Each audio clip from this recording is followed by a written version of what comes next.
Hello, dear students. Now let's take a look at a small task which is given in this text. Fill in the blanks with the synonyms and antonyms of strength. Read the passage below and fill in the blanks with the correct words from the box. We have been given some clues here. We need to use those words to fill in all the blanks. Power, weakness, might, frailty, vigor, resilience, fragility, endurance. So the passage goes like this. To overcome challenges in life, one must rely on both physical and mental blank. However, there are times when blank can hold us back, making it difficult to achieve our goals. People with a great blank are often admired for their ability to face hardships with courage.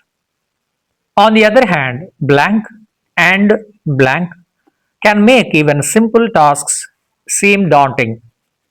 Developing blank and blank can help us stay strong during tough times.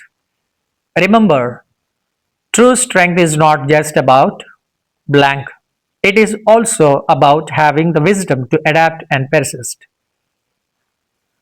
This is the passage. We need to fill in the blanks. How many are there? 1, 2, 3, 4, 5, 6, 7, 8. 1, 2, 3, 4, 5, 6, 7, 8. 8 words have been given, 8 blanks have been given. We need to put them in the proper order and we have to identify the meaning in the sentences. We have been given both synonyms and antonyms of strength. Finally, the result should be fruitful. We have to arrange these words.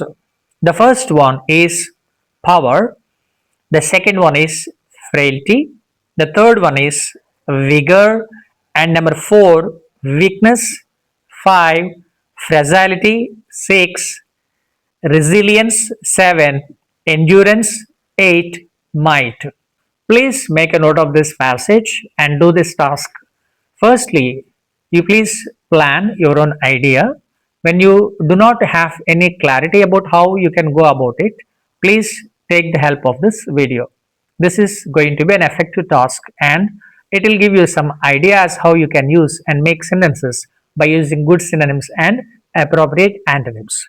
Now, there is some information regarding synonyms and antonyms. We have seen synonyms are the similar meanings and antonyms are opposite meanings. That's the very shortest definition for each one of them. For instance, if you look at the word happy, can you guess the synonym for this particular word? Do think about this. Another word, again happy.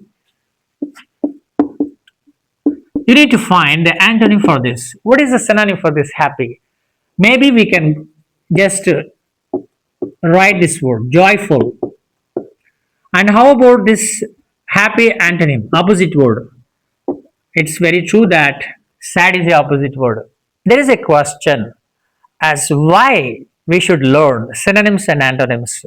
How far will they be helpful to enrich our communication, to stabilize and give us better clarity and strength in using language? There are four important rubrics. There are four important rubrics which will help us in getting through different communication strategies in order to be the best in language expression. Let's take a look at them. Well, let's take a look at why we should learn synonyms and antonyms. This will help us understand the very importance of synonyms and antonyms. It will give some idea as where we need to start if we really want to enrich English language communication. Communication actually is of two types. We write in English and we speak in English. So we must have to develop good vocabulary and we should also develop good phrases. Of course, vocabulary in the sense phrases and contextually nice and appropriate sentences. The first thing is we should learn synonyms and antonyms to improve vocabulary. So this knowledge helps us improve vocabulary. Vocabulary of two different areas, synonyms and antonyms. If we want to express freely in English, we need more words. Unless we have words, it is not possible to make sentences contextually. So we must need words. This is filled, this gap is filled by learning synonyms, and antonyms help us to establish contrasts in the communication. In the context of making some contrasts, we need to learn antonyms. This is the area in which vocabulary can be enhanced. And second one, it enhances communication. The knowledge of synonyms and antonyms enhances communication. Communication in which area? When you narrow it down, you will be able to understand. It will be very helpful to express our ideas precisely and making language so engaging. You can make language so engaging and precise.